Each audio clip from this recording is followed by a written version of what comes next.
Mesmo previsto em lei há mais de uma década, o ensino das culturas afro-brasileira e indígena ainda não é uma realidade em boa parte das escolas do país. O que fazer para que a diversidade da população brasileira seja representada em sala de aula e para que a escola seja de fato um ambiente positivo de construção de identidades?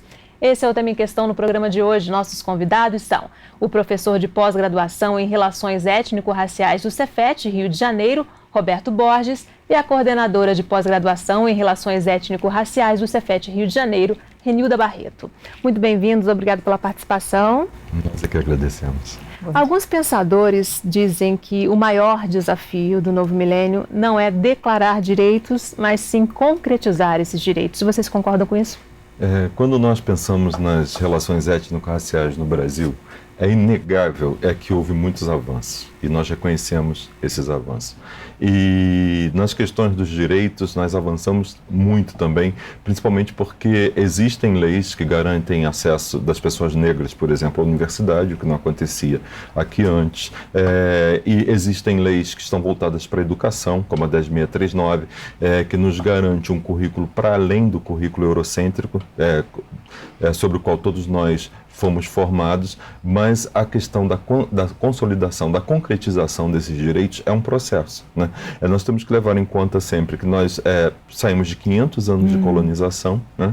E estamos há pouquíssimo tempo histórico dessa colonização, e o país passa por uma mudança de cognição, por uma mudança social, por uma mudança de entendimento e até mesmo por uma mudança de aceitação desses novos sujeitos, que nunca foram protagonistas e pela primeira vez estão sendo colocados nesse lugar de protagonismo.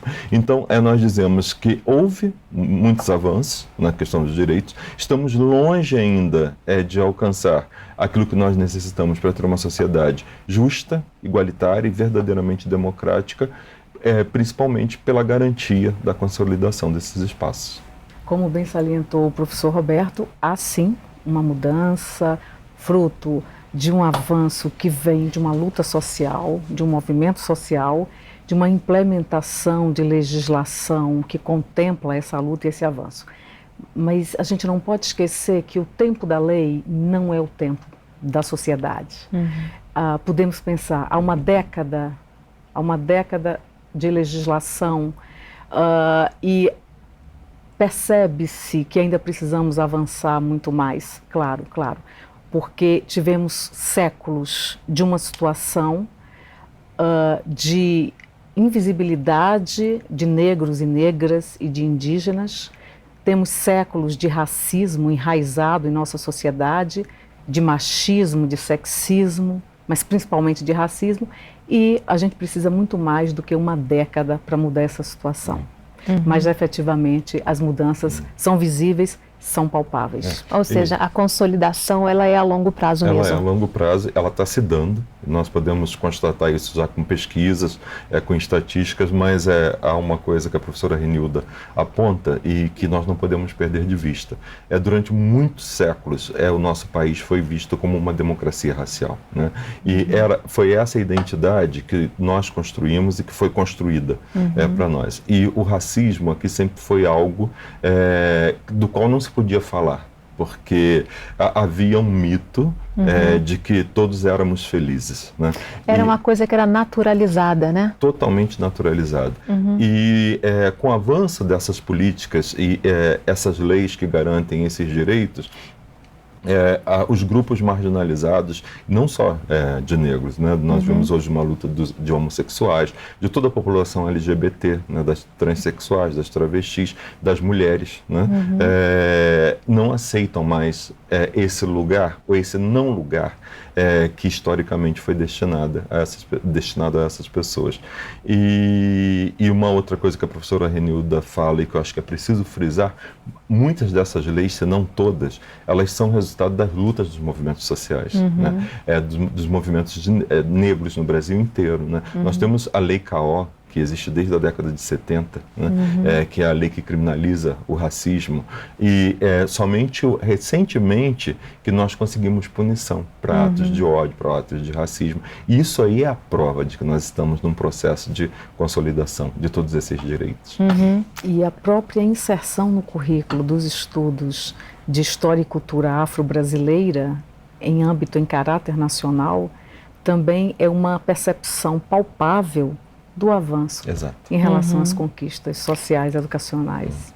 Pois é, e aí a gente tem 10 anos da lei, né, que tornou obrigatória a inclusão dessas disciplinas, né, que falam da história e da cultura afro-brasileira. Como é que estamos? Como é que está a implementação disso em sala de aula? Fátima, eu penso que há um mito que a gente precisa combater, de que não temos material didático, de que não temos leitura, de que não fomos formados. Efetivamente, não fomos formados para pensar a história da África, a história da cultura afro-brasileira, mas a formação ela é dinâmica, não é? Ainda que tenhamos tido um currículo eurocêntrico, estamos preparados para nos inserirmos em outros campos de saberes, de conhecimento e de debates. E também nós temos disponível na própria internet uma quantidade grande de material relacionado à história da África e à cultura afro-brasileira, e material de extraordinária qualidade, publicado pela Unesco, publicado por pesquisadores nesse campo, em revistas altamente qualificadas, com uma simples busca. Qualquer cidadão brasileiro, independente de ser professor ou de interessado na questão, vai ter acesso a essa discussão. Então, eu penso que nós temos uma grande riqueza de material pronto, organizado, pensado, elaborado para subsidiar esse debate em nossas salas de aula e para subsidiar o nosso currículo. Fátima, essa questão de que não houve avanço, como a professora Renilda fala, é um mito, de fato.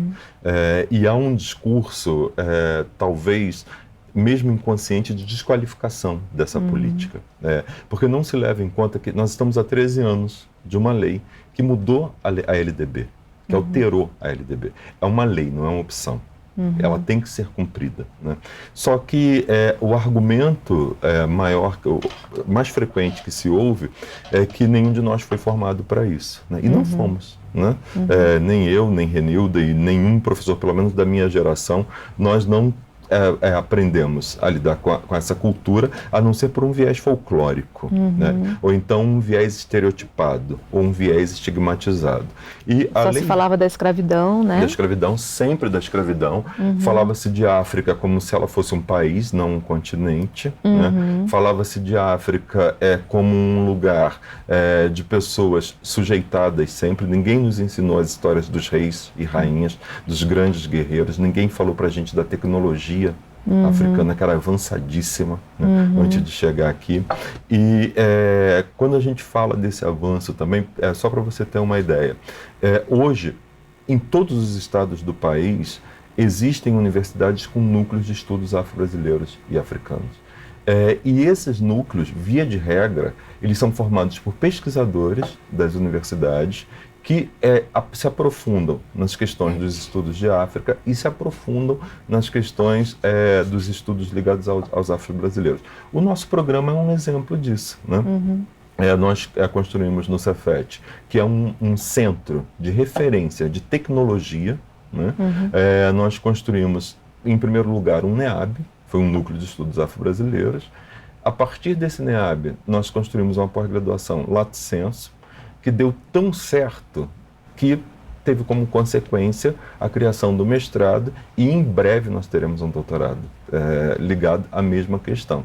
E como eu estava falando dos NEABs, o que as pessoas falam é que muitas vezes você chega à escola e tem um professor trabalhando com a questão e aplicando a questão como a lei prescreve, né, e como as diretrizes curriculares. Porque quando a gente fala da lei, a lei é um texto muito curto, né? Se você pegar a 10.639, é um texto bastante curto. E ela foi sancionada em 2003, mas em 2004 foram lançadas as diretrizes curriculares para a educação das relações étnico-raciais, que é uma cartilha e que é muito boa porque ela traz conceitos. Ela aprofunda a questão. E o professor que nunca teve contato com a teoria das relações étnico-raciais, quando ele pega as diretrizes, aquilo já dá um direcionamento para ele. E como a professora Renilda aponta também, hoje qualquer um de nós que acesse o Google e digite relações étnico-raciais, artigos, vai ter mais de não sei quantas mil entradas, né?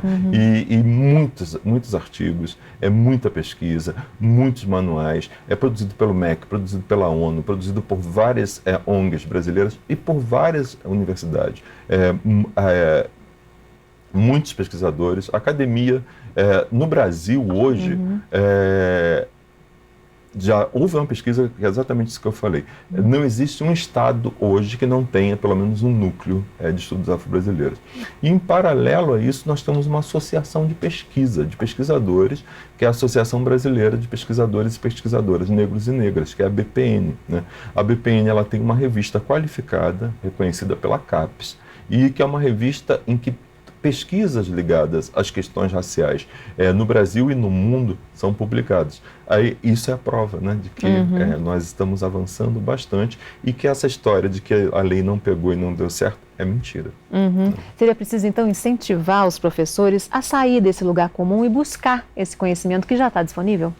Evidentemente que precisamos sair da nossa zona de conforto, mas eu vejo de modo muito positivo o movimento que os docentes desse país fazem para buscar novas temáticas. É um esforço que é feito tanto individualmente como no coletivo, através da participação de grupos de estudo, através de cursos que são oferecidos e que muitos buscam por conta própria, e através principalmente dos cursos de pós-graduação, né? Permitam-me citar o exemplo do Cefet, da coordenação de que nós participamos. Nós recebemos um grande número de candidatos anualmente que concorrem a cerca de 20 vagas que geralmente nós abrimos por ano. São centenas de candidatos que estão buscando um entendimento maior, uma mudança de cognição, uma compreensão de todo esse processo em vários campos do conhecimento. Porque o nosso mestrado ele é interdisciplinar, nossa pós é inter, agrega a pesquisa em todos os campos do conhecimento, e é importante discutir isso. As questões étnico-raciais não são discutidas somente no campo da história ou da sociologia ou da literatura, é discutida no campo da arte, do direito, da medicina, da matemática. Então, os docentes do Brasil, eles fazem um movimento extremo e grande, que precisa ser reconhecido e valorizado. Na verdade, isso passa por um contexto maior de mudança no paradigma, digamos assim, do próprio ensino, né? Exato. A gente está passando por uma grande mudança no ensino como um todo, né? E é justamente isso que acontece, né? Porque nós temos um paradigma exclusivamente eurocêntrico.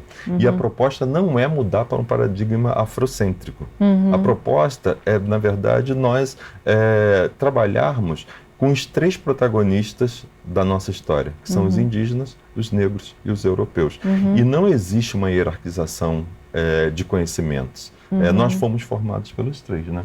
E quando a Renilda fala dessa busca desses professores, nós recebemos no nosso programa professores do Brasil inteiro, não é, Renilda? Exatamente. E quando nós lançamos a Lato Sensu, nós não fizemos propaganda nenhuma.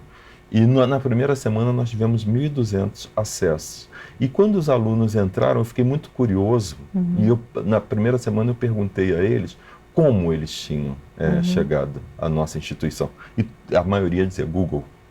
Isso mostra que os professores estão sequiosos. Eles estavam buscando, né? Que os professores estão sequiosos, né? A Lato Sensu foi aberta em 2008, a especialização.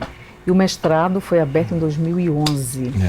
Entre 2011 e 2016, ano da última seleção, temos 115 alunos e mais de 600 candidatos a essas vagas ao longo desse curto período. Mas retomando a ideia principal, né, da tua pergunta, há um esforço sim dos professores em discutirem não só as questões da história do negro, mas também da história do indígena. Tá certo, nós vamos fazer um rápido intervalo. No próximo bloco a gente continua falando sobre cultura afro-brasileira. Em Questão volta em instantes, até já.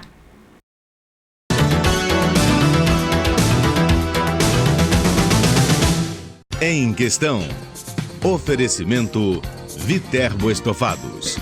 Nossos móveis, seu estilo. Em Questão, oferecimento Viterbo Estofados. Nossos móveis, seu estilo.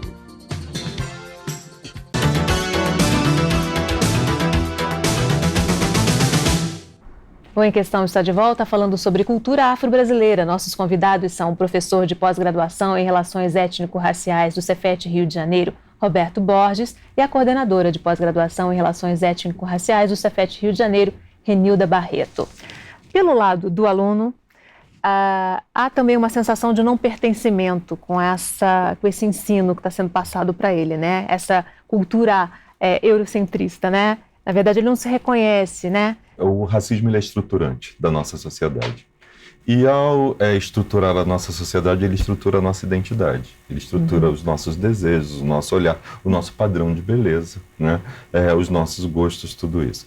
E há essa questão que está mudando, está bastante diferente. Você pegar hoje os livros didáticos, em função dos indicadores criados pelo MEC, pelas exigências do FNDE, você já vê cultura negra, você já vê produção em tecnologia africana, isso está em processo. Mas esse menino negro, essa menina negra, ainda, como um menino indígena, ainda não se vê nesse material que é produzido, é da mesma maneira como os brancos se veem. E existe uma questão que é fundamental e que o racismo, ele não atinge somente os negros, né? O racismo, ele nos torna todos nós reféns, a brancos e a negros, né? Eu costumo dizer que o problema do negro na sociedade não é só do negro, é de negros e brancos, né? Como do homossexual não é só do homossexual, como da mulher não é só da mulher, né? O machismo, ele tem que ser enfrentado por homens e mulheres, né? A homofobia tem que ser enfrentada por héteros e homossexuais. E essa questão dessa representação, ela é importantíssima para a autoestima do aluno. Quando imagina você uma criança negra que só se vê representada como escravo, né? Que só se vê representada como muito pobre, só se vê representada como doente. Essa criança não tem autoestima e a escola não trabalha em torno disso. Então é importante que isso avance, isso está avançando, como eu falei. Hoje já existem muitos professores trabalhando com essa questão para além do livro didático, utilizando filmes, utilizando seriados de TV e até mesmo revistas em quadrinho. Nós temos muitos exemplos de professores que selecionam super-heróis negros que vem de outros países, essa construção, e isso tem sido muito positivo e tem mostrado, em algumas pesquisas já mostram, como que ao mudar a autoestima dessas crianças, como muda o rendimento, como muda a participação, porque ela passa a pertencer. Né? E Nilda, tem que ir mais profundo nessa história da África? Sim, eu acredito que o conhecimento é um instrumento necessário para quebrar este paradigma que o professor Roberto acabou de relatar. Observe que a importância de estudar a história da África e dos países africanos é para quebrar o estereótipo que nós temos da África. Quando perguntamos a qualquer estudante de nossas turmas como você vê a África, caracterize a África, a imagem é a pior possível. São de pessoas flageladas, famintas, portadoras de HIV, ou grupos envolvidos em guerras. Não podemos deixar de observar que pobreza, doença, existem em todos os continentes do planeta Terra. Não é, mas o imaginário é muito negativo. Não né? é característico da África, mas a África é vista assim. Quando nós mostramos imagem de cidades, de países africanos, de grandes metrópoles, de banda de rock, de rap, de cinema africano, há um estranhamento. Tem isso na África? Então, eu penso que a inserção nos currículos da história africana tem um objetivo político muito claro, que é refazer esse paradigma.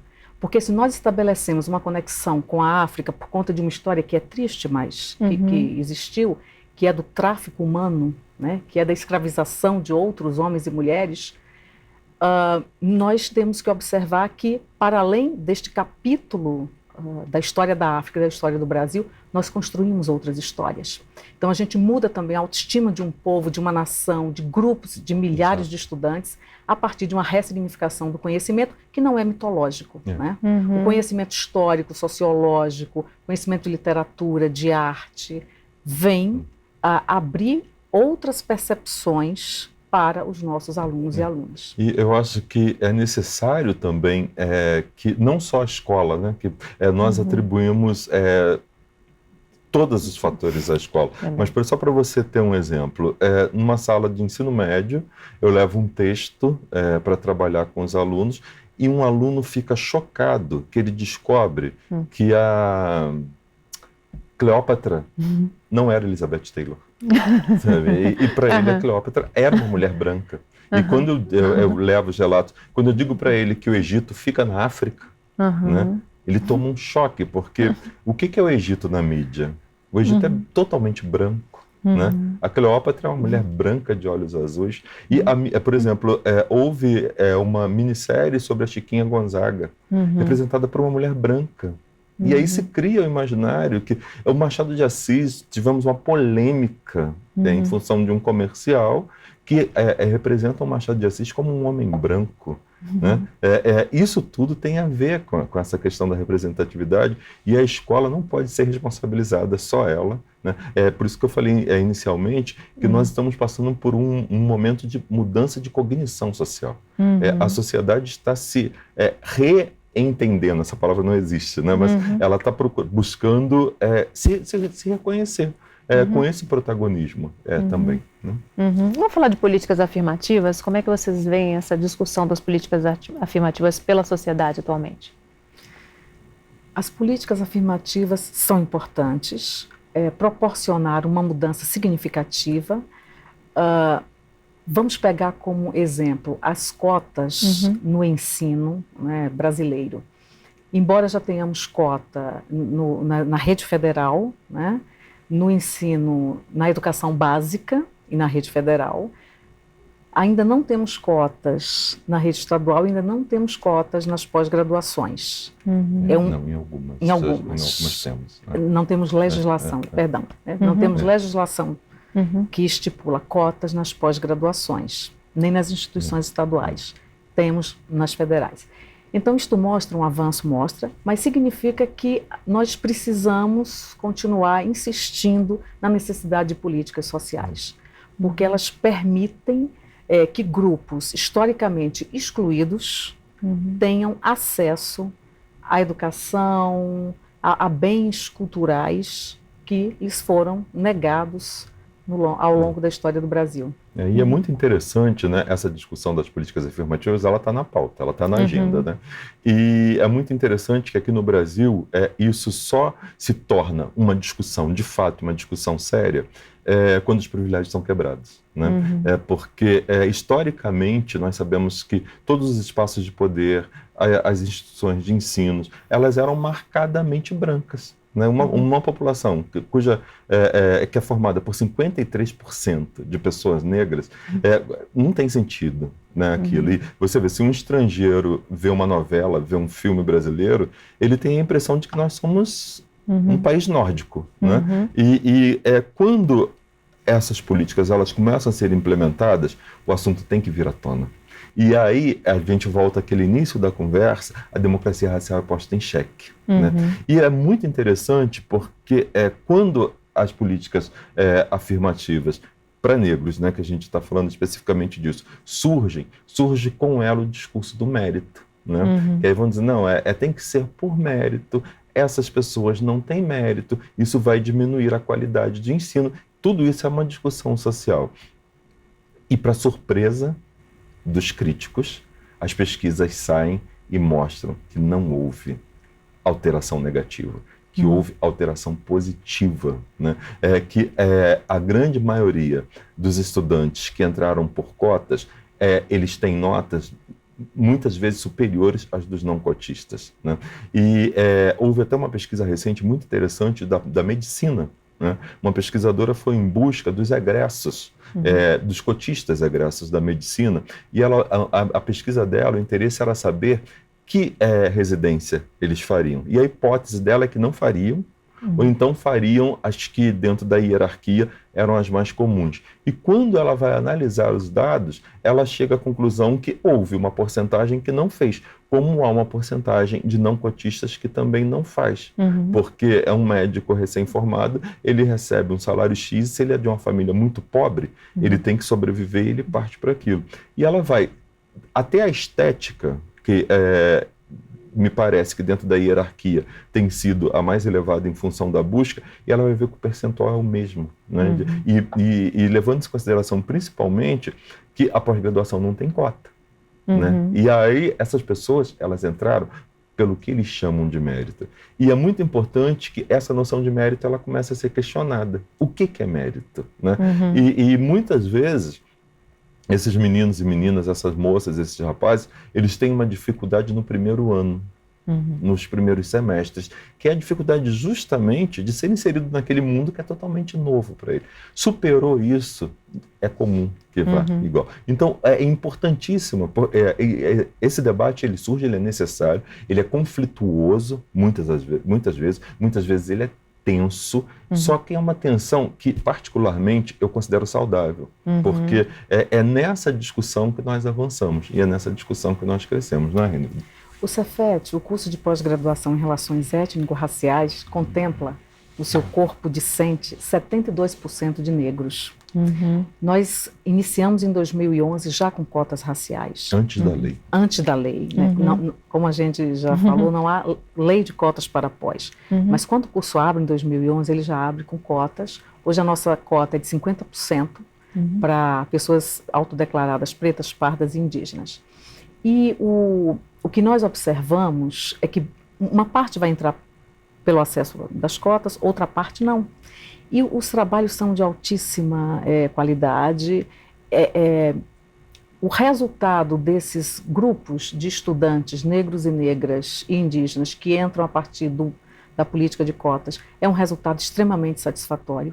Então, aquele medo que havia de que as instituições que abriram-se para cotas iriam jogar o nível lá para baixo e que iria prejudicar toda a sociedade, felizmente nós já superamos essa discussão, porque os dados estatísticos, as pesquisas acadêmicas, todas mostram que isso não é verdade. E agora a gente parte para um outro desafio, que é observar a inserção destes grupos preparados, em condição de igualdade, no mercado de trabalho. Então, nosso desafio agora, retomando a tua pergunta do primeiro bloco, é observar como o mercado de trabalho vai acerir, vai absorver e vai aceitar. Esse profissional altamente qualificado. Esse profissional negro e negra, indígena, altamente qualificado. Sabemos que os principais postos de trabalho não são ocupados por homens e mulheres negras, nem homens e mulheres declaradamente homossexuais e muito menos indígenas.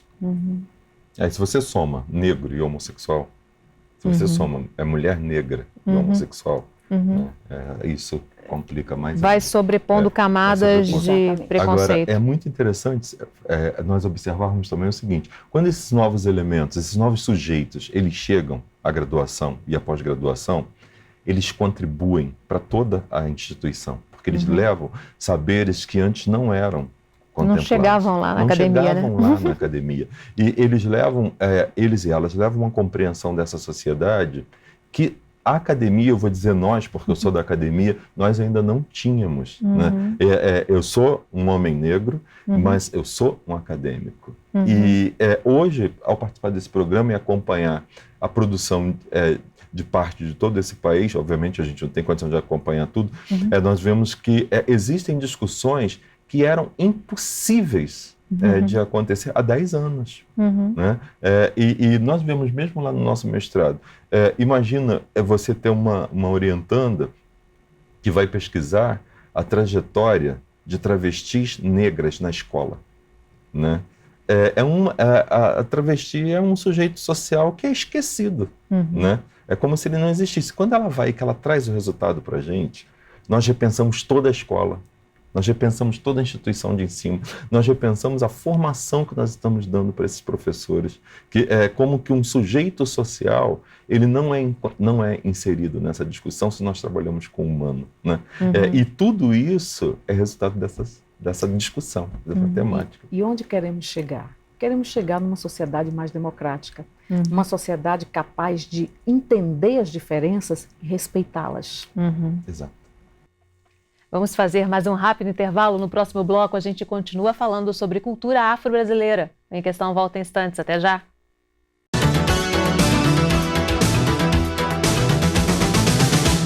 Em Questão. Oferecimento Viterbo Estofados. Nossos móveis, seu estilo. Em Questão. Oferecimento Viterbo Estofados. Nossos móveis, seu estilo.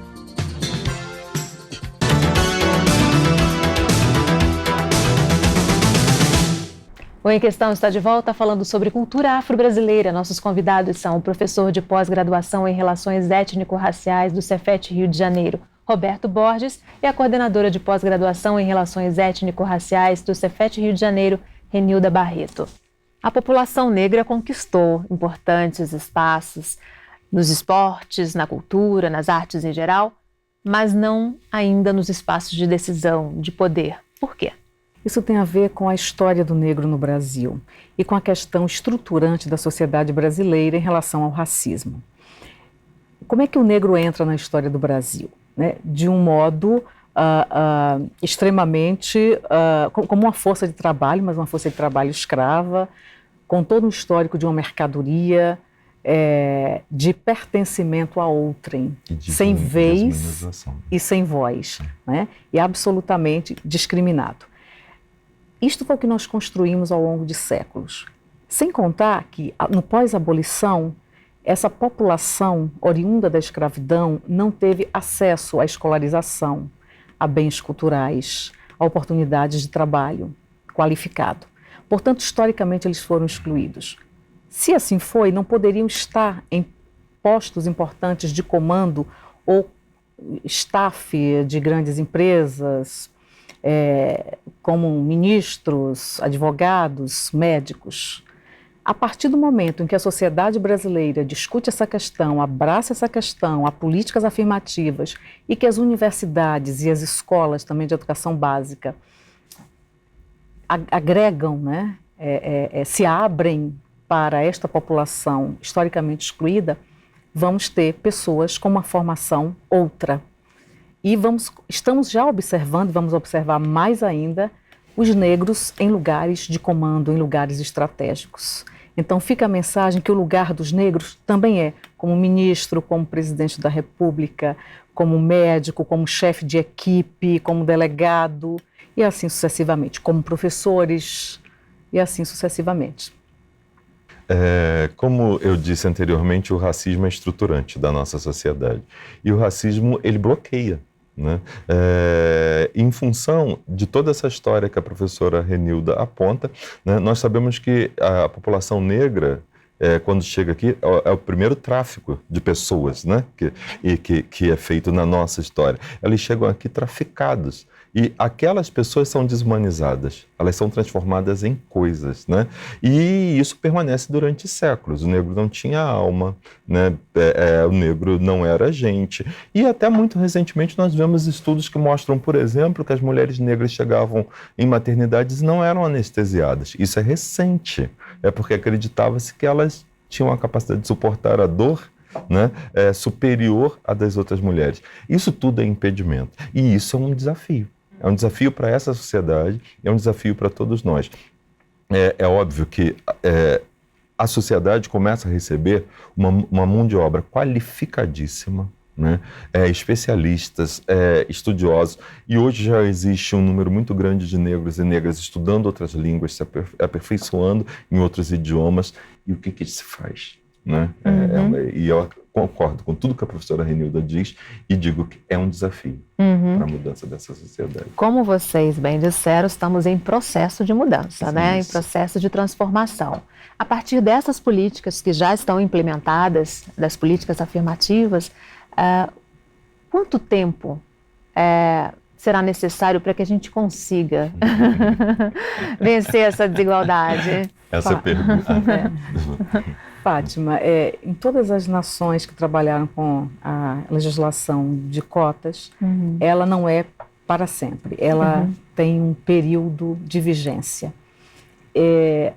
Eu inverteria um pouco a ordem do pensamento. Nós tivemos séculos de escravidão e de exclusão. Teremos décadas de leis de inclusão. Mas em quanto tempo a sociedade brasileira mudará esse paradigma? Esse tempo é incomensurável. Mas a gente observa que nós estamos caminhando e caminhando bem. Não tenho nada a acrescentar. Tá perfeito o que a Renilda aponta. E eu acho que é fundamental isso, que essas leis, essas políticas, quando elas são criadas, elas são previstas por um período, um curto período. E quando chega ao final desse período, há pessoas que vão refletir e analisar e fazer pesquisas para ver se as metas foram atingidas ou não e se é necessário prorrogá-las ou não, né? E nós estamos vivendo isso e, obviamente, daqui a pouco nós vamos precisar analisar essa sociedade e ver qual foi o impacto disso. É necessário? E não é para sempre, tem uma hora que tem que terminar. A grande meta dessas leis é que elas se tornem desnecessárias, né? Exatamente. Esse é o nosso grande sonho, né? E é por isso que a gente luta. Que ao entrarmos no Itamaraty, que as pessoas não se assustem com o negro diplomata. Ao entrar no consultório médico, que não se assuste com um médico altamente especializado, que não se assuste com um juiz negro, que isso seja naturalizado. Exato. Que isso seja naturalizado e não o preconceito, né? Exatamente. E também com professores, doutores negros, né? Porque as pessoas ainda se assustam, né? Quando entram na sala, muitas pessoas se assustam quando vem um professor negro. E quando você é de uma banca de seleção, né, para doutores, e os outros doutores entram e vem um negro, eles ficam muitas vezes... E sinceramente, eu acho que é em função dessa naturalização. As pessoas não foram acostumadas a ver negros e negras nessa posição e causa estranhamento, né? Só para você ter uma ideia, nós conseguimos formar uma banca para uma universidade em que todos os professores eram negros. Não havia um candidato que não se assustasse na entrada e que ficasse meio sem jeito, porque, entre aspas, é o antinatural, né?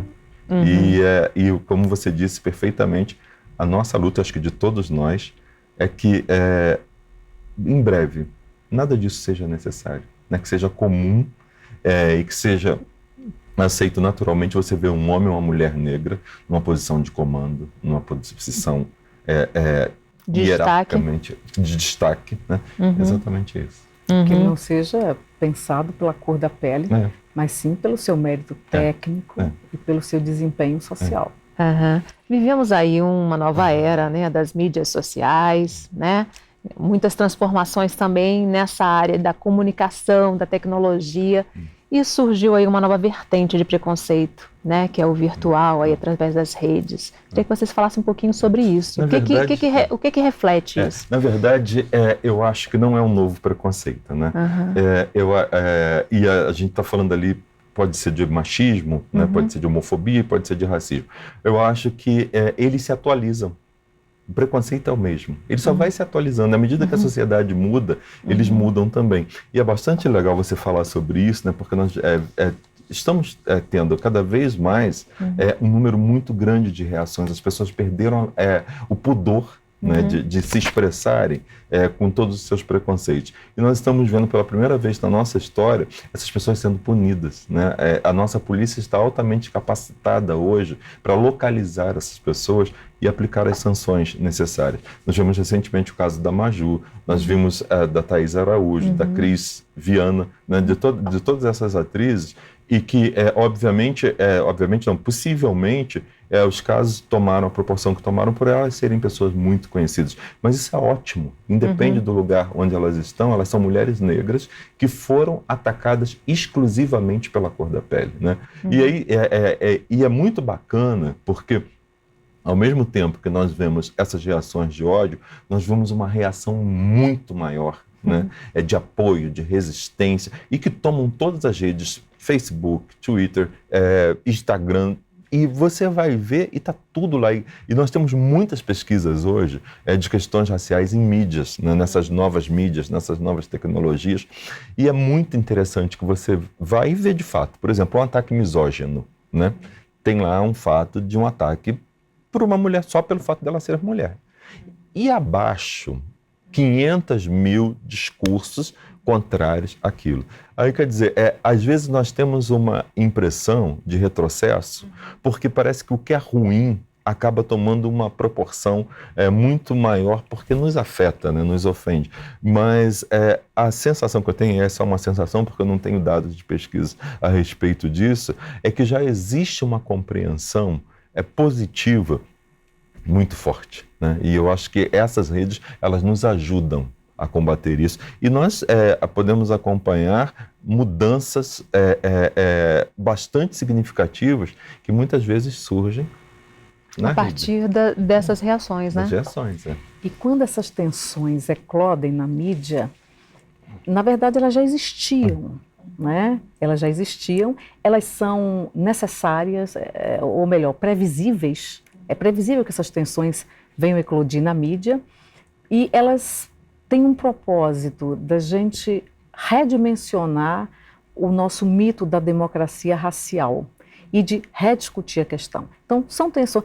Essas conquistas todas destes grupos minoritários, que na verdade é uma maioria da população, mulheres, indígenas, negros, homossexuais. Minoritários nos acessos, né? Minoritários nos acessos, mas majoritários estatisticamente. Ao trazer à baila essas questões, ao tornar públicas essas questões, nós também temos a possibilidade de problematizá-las. Exato. Isto é muito importante. Então eu vejo um lado positivo desse tipo de ação que permite o posicionamento das pessoas, uma reflexão de toda a sociedade e, no nosso caso aqui, como professores, uma reflexão com os nossos alunos, tanto do ensino médio, da educação básica, que é onde nós atuamos, como também na pós-graduação, uma outra ponta que nós atuamos. E este programa, né, toda essa pauta que vem aqui, que vocês estão trazendo, é importante e talvez essa pauta não existisse. Exato. Se essas questões não estivessem Exato. Eclodindo. Então eu vejo de modo muito positivo a discussão dessas questões. Eu acho que isso que a Renilda pontua é bastante legal, né? Que nós só estamos aqui hoje por causa dessas políticas, não é isso? É o nosso diálogo... E dessas tensões. E dessas tensões. Nosso diálogo surge. Talvez se não houvesse, nós não estivéssemos aqui falando disso, né? Para fechar, o que podemos esperar daqui para frente? Abrir novas frentes de luta, de tensão, de discussão, trazer à pauta outras questões que possivelmente aparecerão e, ao fim e ao cabo, uma sociedade mais democrática, com respeito às diferenças e com a compreensão maior do nosso passado, da nossa cultura, da nossa diversidade. Eu concordo com a Renilda, eu acho que essa é a nossa grande esperança, né? É uma sociedade mais justa, né? E em que os direitos sejam iguais para todos. Há uma discussão na nossa sociedade a respeito de tolerância. Eu particularmente não suporto essa palavra, né? Você tolera o que é a menos, né? Acho que a nossa luta é por respeito e não por tolerância. E nós estamos no caminho e é isso que eu desejo, é isso que eu espero. Tá certo, infelizmente nosso tempo terminou. Agradeço a participação da Renilda e do Roberto. E a gente tem um encontro marcado no próximo Em Questão. Espero você. Até lá.